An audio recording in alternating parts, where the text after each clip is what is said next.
আজকে সংবিধান পড়তেছিলাম।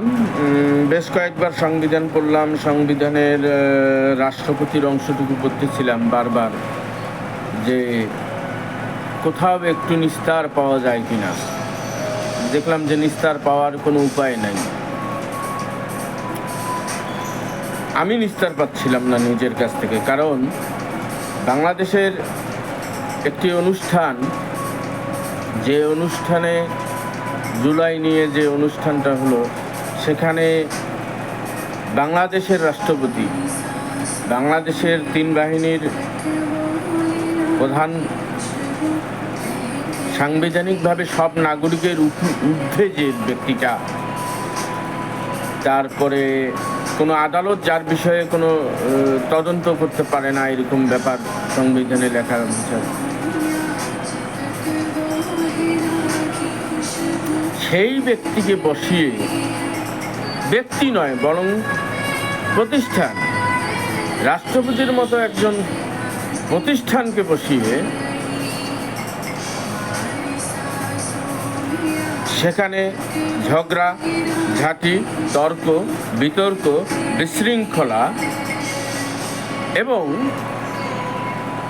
সালাউদ্দিন সাহেব যখন, স্বরাষ্ট্রমন্ত্রী সালাউদ্দিন সাহেব যখন মাইকে ছিলেন, তখন একজন পুলিশ কর্মকর্তা গিয়ে বলতেছিলেন যে স্যার এগুলোকে সরিয়ে দিব কিনা। সরিয়ে দেওয়ার মতো যখন অবস্থার সৃষ্টি হয়, তৈরি হয়,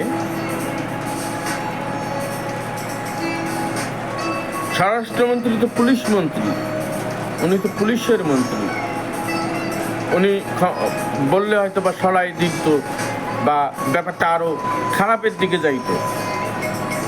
এবং স্বরাষ্ট্রমন্ত্রী যে যাই বলুক, তার ভিতরে যাই থাকুক, উনি মার্জিত, উনি ভদ্র মানুষ, এবং উনি বুঝনেওয়ালা ব্যক্তি, উনি জাননেওয়ালা ব্যক্তি, এবং উনি ডেলিভারি দিতে জানেন। আপনি কি চাচ্ছেন, আপনাকে সেটা দিতে জানে সে। পরিস্থিতি কি চাচ্ছে, এটা সে দিতে জানে। এতটুকু মানে একটা মতাদর্শে বিশ্বাস না করলে সেই মতাদর্শের অন্য লোকের ভালো কাজের ভালো প্রশংসা করা যেতেই পারে এবং করা উচিত। সেই ক্ষেত্রে স্বরাষ্ট্রমন্ত্রী যদি বলতেন যে তুমি এগুলোকে বের করে দাও, ওই পুলিশ কর্মকর্তার কি ক্ষমতা ছিল বের না করে দেওয়া? তারপরেও যেখানে ক্যামেরাগুলো দাঁড়িয়েছিল সেখানে রীতিমতো হাতাহাতি, মারামারি। আরে কি রে ভাই, যেখানে রাষ্ট্রপতি বসা, যে অনুষ্ঠানে স্টেজে রাষ্ট্রপতি বসা, সেখানে এগুলো হতে পারে?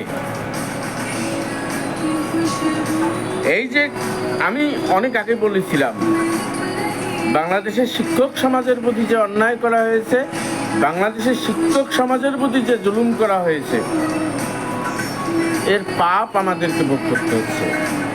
আমি আমার শিক্ষকদেরকে অনেককে পছন্দ করি না, আমার সরাসরি শিক্ষক, তাদেরকে অনেস্টলি বলতেছি, আমি বিন্দু মাত্র পছন্দ করি না, ঘৃণা করি, মন ভরা ঘৃণা করি, কিন্তু আমি কখনো তাদের সামনে মাথা উঁচু করে দাঁড়াই না।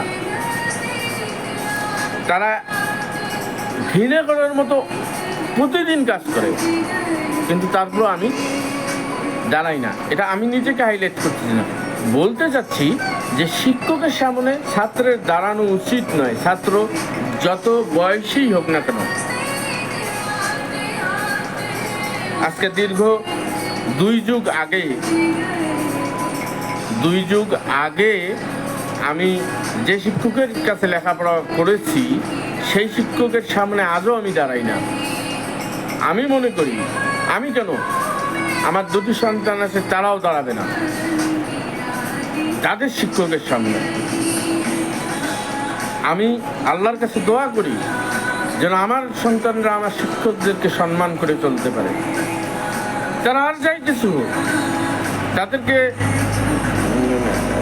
অ্যাডমিন ক্যাডারে যাইতে হবে, ফরেন ক্যাডারে যাইতে হবে, তাদেরকে কবি হইতে হবে, লেখক হইতে হবে, সাংবাদিক হইতে হবে, সম্পাদক হইতে হবে, পত্রিকার মালিক হইতে হবে, টিভির মালিক হইতে হবে, ঔষধ কোম্পানির মালিক হইতে হবে, মোবাইল কোম্পানির মালিক হইতে হবে। দরকার নেই রে ভাই, দুটি ডাল ভাত খেয়ে বেঁচে থাকার মতো যে অবস্থা, সেটা যদি দেশে থাকে তাহলে সেও সুখে থাকবে। আমার কথাটা ক্লিয়ার। যদি দেশের সাধারণ মানুষ দুই বেলা ভাত খায়, তাহলে আমার সন্তানও দুই বেলা ভাত খাইতে পারবে শান্তিতে, আরামে, আয়েসে। আর আমার সন্তানের কাছে যদি দেশের চেয়েও বেশি সম্পদ থাকে, সৌদির 50টা গ্যাস ক্ষেত্র থাকে আমার সন্তানের হাতে, আর আমার দেশের মানুষ যদি দুবেলা দুমুঠো শান্তিতে খেতে না পারে, আমার সন্তানও পারবে না। স্কোয়ারের মালিক শান্তি মতো খেতে পারবে না